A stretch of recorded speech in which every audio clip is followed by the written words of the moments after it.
met my husband, John, well, the first year we were together, I offered to cook him a special birthday dinner. And I said, I'll make you anything in the world that you want.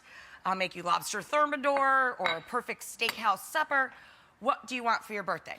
Every birthday, Valentine's Day, special occasion, any anniversary of anything, for now 18 years we've been together, 13 we've been married, I have to make carbonara for John. It's his go-to pasta.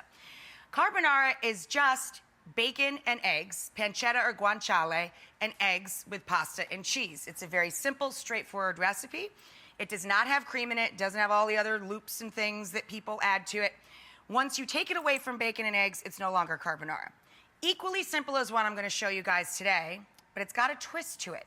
Today we're gonna make Cacio e Pepe. It's kind of in the top 10 for sure, not just for John, but for my whole family. And Cacio is sheep's milk cheese. Pecorino Romano is a type of Cacio. So traditionally, this is a dish that's made with Cacio, so salty, delicious, grated pecorino cheese, e Pepe, pepper, coarse black pepper. Of course, you need to marry that with the pasta, so really you're talking about 3 ingredients. What I do that's a little different for Cacio e Pepe is I toast the pasta. I toast the raw spaghetti, in this case, until it's deep, deep, deep brown and super fragrant. And when it's done, it tastes like pasta had a love baby with toasted nuts. It's so good.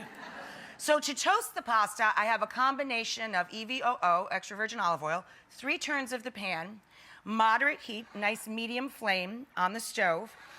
When the olive oil starts to ripple, I add in 3 tablespoons or 3 pats of butter. When the butter bubbles and begins to foam, then you add your pasta and toast it until it's super dark. 1 pound of good quality spaghetti is what we're using. And then we're going to add the first of our 2 star ingredients, our pepper. So we're gonna add about a tablespoon, so 3 fat pinches, of coarse black pepper. Oh my God, this smells so good already and I haven't done anything. So now we're gonna let this toast in a big wide skillet until that's really deep, deep, deep brown. See how dark brown that is? And that makes this really nutty and super fragrant. When it gets to this color, then you can add in 1 quart of water and turn the heat up a little bit and bring that water up to a boil. Then we're gonna cook this, stirring it occasionally to develop the starches.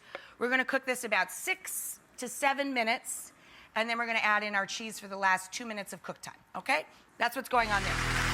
Normally, when we make any sort of pasta dish, you reserve the starchy cooking water to marry the pasta to the sauce. Essential in making the sauce and the pasta kind of get along.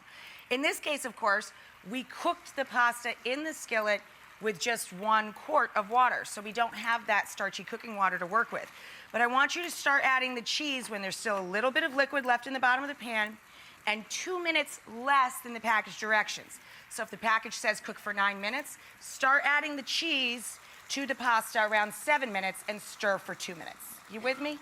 Because you need that time to build the sauce from that last little bit of starch and water all together. My God, I can't even make a sentence. This smells so good. I'm like, whatever, figure it out for yourselves. Just look in the pan. But look at that. Oh, it's just incredible that just 3 ingredients, cheese, black pepper, and pasta, can smell so good. It's just incredible. And you could literally make this, I bet you 80% of the people in this room have all of these ingredients already at home.